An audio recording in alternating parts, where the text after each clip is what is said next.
Hello, everybody. Um, Hope you're all doing well.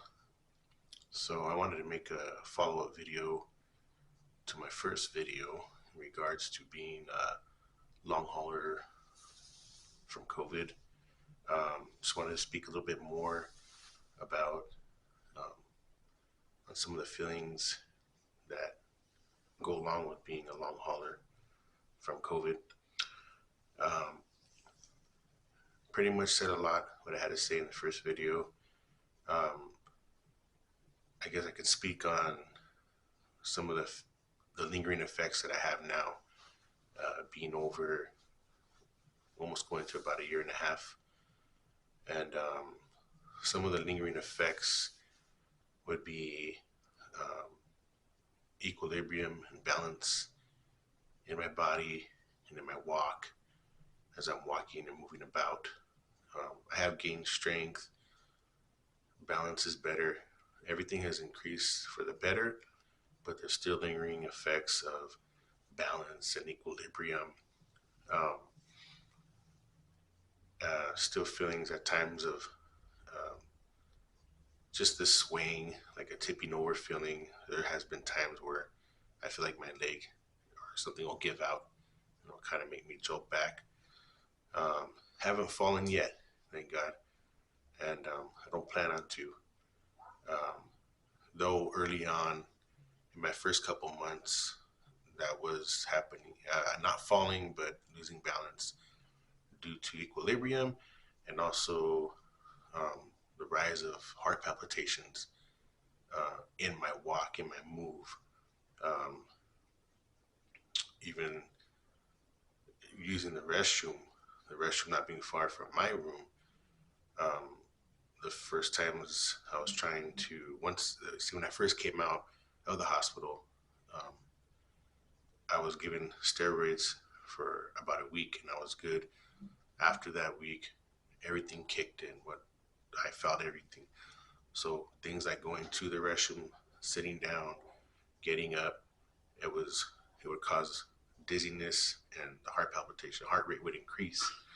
So this was it was just it was not easy. So there's times where I got up, felt lightheadedness, um, heart palpitation increase, and my wife would have to help me one time. I barely got back to my bed in time. My heart was just pounding fast. That was probably one of the many times, and I went to the ER after getting out of the hospital.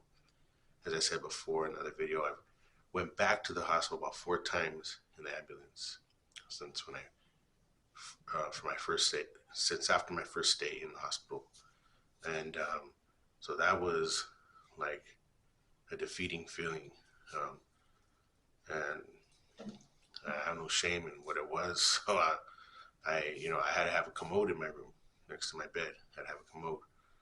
Um, Showers didn't last long. If I made it to the restroom, um, walking, because the balance, equilibrium, nausea, all that stuff, and heart rate, it was just, it happened quick. So I didn't last long, like in the shower, enough to rinse fast, and it was already, boom, boom, boom, heart palpitations. So, and a lot of sensory feelings, like sensory, and I'm talking about everything from feelings to touch to light, to a certain lighting in the room, to movements, to moving, rotating your head. Um, I noticed even showering, having the hands up to shower, the motion of scrubbing your hair or just washing your hair, your back, whatever, it's just, it would increase like the heart palpitation, or it would just like this pressure. And I've heard reports and videos, my wife and I, we watched, and some people talked about from long haul experiences to even other types of illnesses where there is something within the neck or the ear, a type of vein that would run down, and it would just, I don't know if it would cause a pressure on the neck or a certain nerve or something, but it would just cause dizziness, lightheadedness, and of course all these things. Then the stress levels go up because you don't know what's going on. So a lot of sensory feelings and emotions, and those types of things would happen, and it would just cause you to feel so unstable. It was just not a good feeling. So those things had a lot to do with what was going on. So from there, it was months of that, and it was little by little. Uh, I started getting better, but it was just slow at a slow rate. So in my first couple months, that was August when I first got sick. So about December or somewhere around there, I had in-home therapy, and I was just doing the littlest things. Therapy person would come over. I do this little bicycle thing. It was on the floor, and sometimes I do good hand me do like in my room, just on the carpet, like two little lap circles, and then that was it. I was done. Um, Being on the little bike thing, that would even cause my heart palpitation to go up. One time he came and my heart rate just shot up. I couldn't even finish the therapy. So there was a couple of times that had happened. So moving forward from that, then that was only for so long, and you know after that, um, it was a couple. After that, I had to do outpatient therapy, but that came later on, a couple months later, short months after I did outpatient. I didn't want to do that because what leads me to talking about feelings and sensory and whatever.